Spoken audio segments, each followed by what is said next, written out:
Hi everyone, it's Mrs. Woelders again. I'm so glad that you are here, and I'm so glad that you're joining us for another week in review, as well as an intro to next week. So, with that being said, I do want to say Happy Mother's Day for those people who are listening right now, students. If your mom is around, I want you to go tell her that she is amazing. She is great. Tell her that you love her, maybe. And even if you want to pause this YouTube video right now, you might want to go do that now. So feel free to pause. For those that maybe your mom's not around, then maybe make sure to do it later. Okay, so happy Mother's Day for those that are able to wish their moms happy Mother's Day. And I wish that we could have created cards in class, but unfortunately that just didn't happen this year. So I think it's time for Snowball. I think he has a joke for us, and I think this will be super fun to be able to have our co-host back telling us a joke. So Snowball, I hope that you can take it away, and I hope all of you enjoy his joke. And I'm here to give you another joke. Are you ready? Are you set? Here we go. What did one witch ask the other witch when she wanted directions? She said, "Which way should I go?" Get it? Which? W-I-T-C-H? Which? Ha! Ha! Ha! I hope that you liked the joke today. Awesome. I hope that you enjoyed his joke. I always find his jokes hilarious. With that being said, there's a number of different things that are updates. At Dorothy Peacock and throughout the Langley School District, teachers have been asked, elementary school teachers and middle school teachers have been asked to go back to work for one shift a week. So I start that next week. It is 3 hours long, and we are going to be servicing kids that have parents who work in Tier 1 and Tier 2 jobs. Tier 1 jobs are kind of like nurses and doctors, for those that don't know, and then Tier 2 would be supermarket people, workers, as well as veterinarians, and I know that list is really long, so if you wanted to Google that with your mom and dad, you can. So I think we're going to have about 9 kids in our school next week, so I'll be helping out with that, and I suspect that maybe 1, maybe 2 of you might be in the building next week, so I might be able to see you. So for the rest of us, we are going to continue our remote learning. And so with that being said, there's a few other things I would love to tell you about. Okay, thank you for the recipes. I'm going to take some time to look through the recipes, and I'm going to be marking a few of them. I'm hoping to maybe create together a COVID-19 cookbook so that we can all access that and enjoy some time with our parents, maybe making something at home over the next month. So stay tuned for that. Okay. Well, we have a few things to talk about for last week. So last week we had literacy, and it was great. We enjoyed listening to the COVID-19 Ed podcast, and we listened to Turquoise, Pearl, and Jade, and that was a great episode, which you had to create, and then you had to put something on my blueprint, which was awesome. So with that being said, I think most of us did that. Fantastic. We also listened to Christy Watson, our author, and she read her book, Chapter 1. Wonderful. And so we really appreciated her doing that. Awesome. Numeracy, we continue with our multiplication and our division. And it seemed like everyone did really well on that. So keep working hard. And then, of course, with our recipes, people had to submit dinner, dessert, and if you wanted to send in a bonus recipe, you could on a collaborative PowerPoint. Super exciting. Awesome. So, and then, of course, we had our virtue of the week, which was the playlist, and then you could do some physical activity at home. So, our week in review was awesome. We had a great week. I hope that you enjoyed your week. And now I get to tell you a little bit about next week. Okay, so here we go. Next week is the intro to week 5. Week 5, can you believe it? Week 5. So, first of all, Miss Chue is going to be doing Monday. And she is going to be sharing with you her lesson, always on woeldersworld.wordpress.com, so go there. Next, on Tuesday, you are going to be listening to a COVID-19 Ed podcast episode called The Majestic Mountain. Now, we are going to be learning about what a solution is, or should I say a resolution. When we talk about stories, we have many different aspects to what a story is. And often we have characters, we have setting, we also have a problem. We often have a solution to that problem, okay? And that problem could be a conflict, it could be in someone's mind, it could be fighting a dragon. But this week, this coming week, you're going to be learning about resolution and solution, okay? And what that means. So make sure you're reading your daily plans and listening to the episode called The Majestic Mountain on the Tuesday, and you will get to learn more about what it really means to have a solution. So it means to reconcile a problem. It means that there's going to be a kind of a wrapping up of the journey of one of the main characters or the main characters. And often it means that he or she has overcome the problem. Okay, so I think it'll be a good episode and I think you'll enjoy it. Okay. Wednesday, we're going to be listening to chapter 2 with Christy Watson, which will be awesome. So I hope that you enjoy her chapter 2. And I should mention, you do not need to submit anything on Tuesday for my blueprint. Nothing, and nothing on Wednesday either. And then on Thursday, you don't need to submit anything on my blueprint either.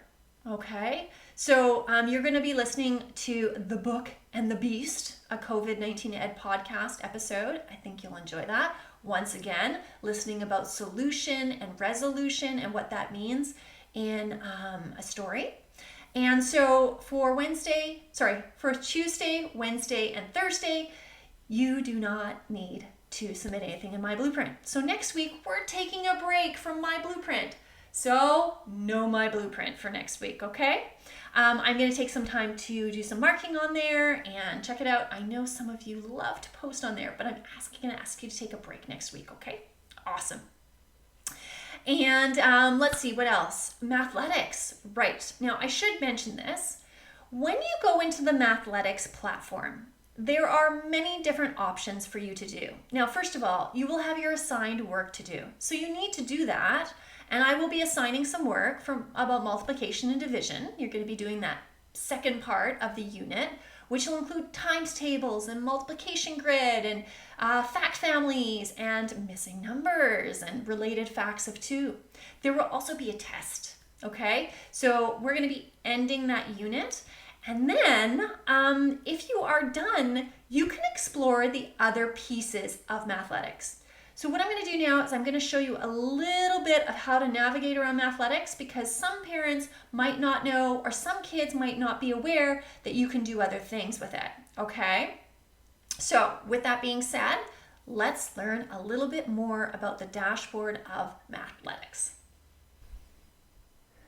Okay, so once you are in the dashboard of Mathletics, which we're all very familiar with, in the past, I've locked down all the assignments that I've given, and you had to finish the assignments first before you worked on to the other explore, play aspects.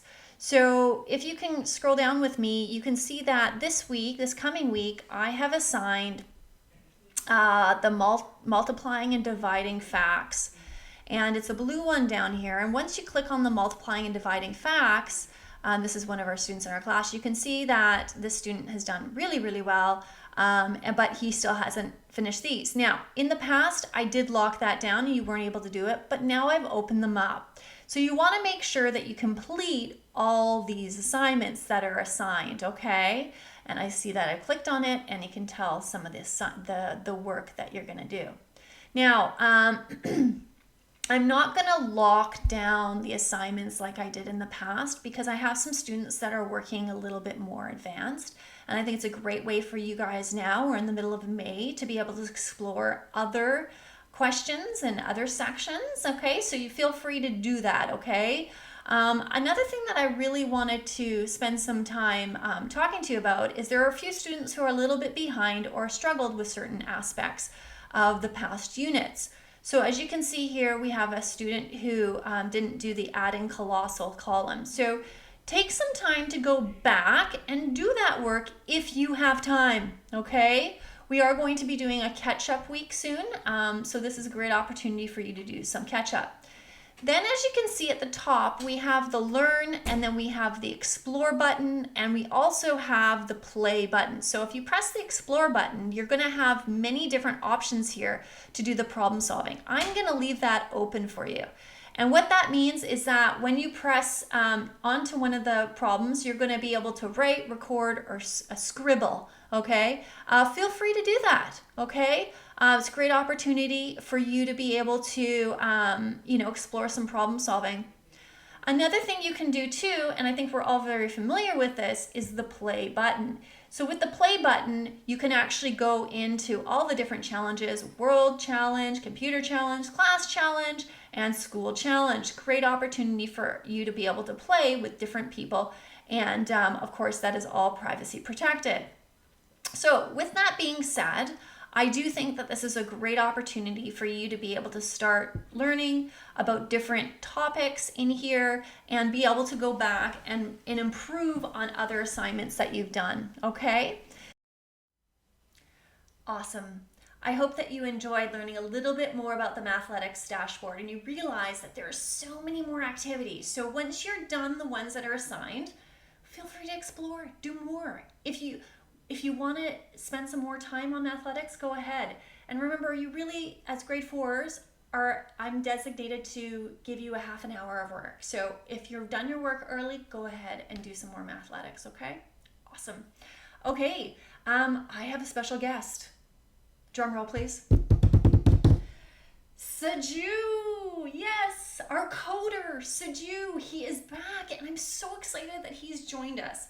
So he has created a YouTube video to introduce to you the code.org. Yes, now we've done this before. We've done code.org, and I know for some parents, they may not be familiar with it, but our kids are, for sure. So what I'm going to do right now is I'm going to show you and refresh your memory on how to do this. Parents, if you're listening, kids, I emailed the parents all of your digital folders.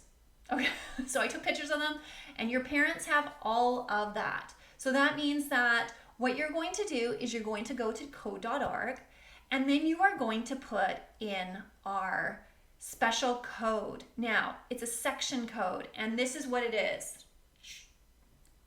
This, okay?